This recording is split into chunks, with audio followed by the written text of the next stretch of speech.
sauteed rhubarb, broiled kumara, fried chunky vegetables, rhubarb stew, vegetable roll, and the shepherd's roll.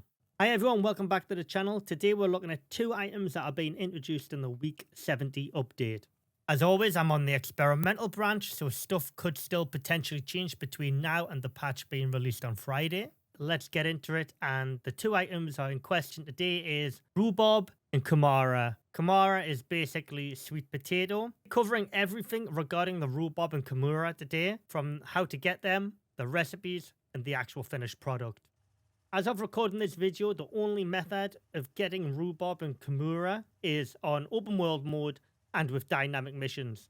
And obviously you need the short range radio to do the dynamic missions, and it's completely RNG. It doesn't matter if you do a hunt, a build, a craft, dynamic mission, you have a chance of getting rhubarb and kumara from one of them.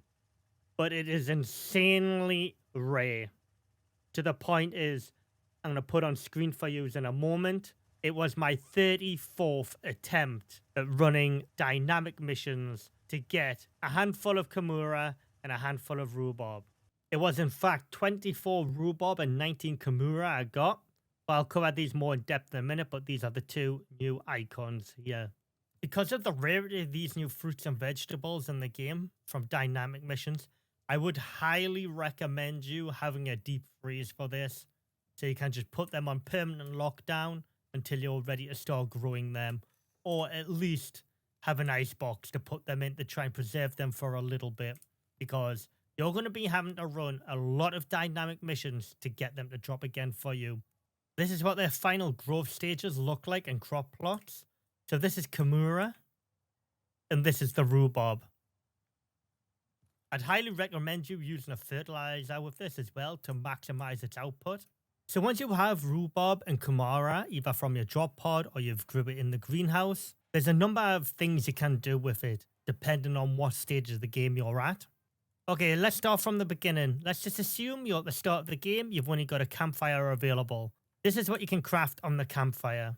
Broiled kumara, which is 1 kumara, and you'll get 50 food when consumed, plus 75 maximum stamina, and plus 5% melee attack speed. Sauteed rhubarb, you will get plus 75 maximum stamina, minus 10% oxygen consumption. Next up is the potbelly stove. So again, a really early game item which you can easily get. This is what you can craft on here. The rhubarb stew, which is 1 rhubarb, 1 corn, and 1 wild berry, plus 225 maximum stamina, minus 10% oxygen consumption, minus 10% water consumption, minus 10% stamina consumption. The next item is fried chunky vegetables, which is 1 kumara, 1 animal fat, and 1 pumpkin. You'll get plus 75 maximum HP, plus 150 maximum stamina, plus 10% exposure resistance, plus 10% melee attack speed. As you do need animal fat for the fried chunky vegetables, you are going to need the cooking station to create the animal fat. If you have a kitchen bench set up, you'll be able to craft the shepherd's roll and the vegetable roll here, along with the fried chunky vegetables, which I've just touched on, and the rhubarb stew. The shepherd's roll will cost 1 pastry, 1 kumara, 1 raw meat, and 1 carrot. It will give you plus 150 maximum health, plus 150 maximum stamina, plus 15% health regen, plus 15% melee attack speed, plus 15% projectile damage, plus 10% experience gained.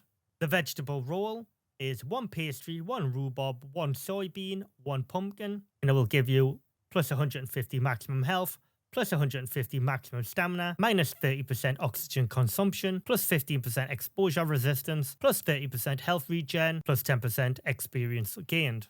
As of recording this video, this is all of the latest food now in the week 79 update on the experimental branch. Sauteed rhubarb, broiled kumara, fried chunky vegetables, rhubarb stew, vegetable roll, and the shepherd's roll. So my choice of food out of all these would probably be the shepherd's roll. They're just really good foods, these higher tier ones, and it gives me a reason to actually craft good food for a change, as I am really basic. As you can see in my inventory, I will literally just eat stringy meat and cooked meat. I'm never really been bothered about foods, to be honest, because I've always managed without them. Like I touched on earlier on in the video though, I'd highly recommend getting yourself an ice box or a deep freeze. You've got more chance of getting an ice box early game though, with ice available to you from dynamic missions. So I'd highly recommend start running the dynamic missions as soon as possible if you want to get the Rhubarb and Kumara. I don't believe these are getting added to the game world or in a seed packet from the workshop.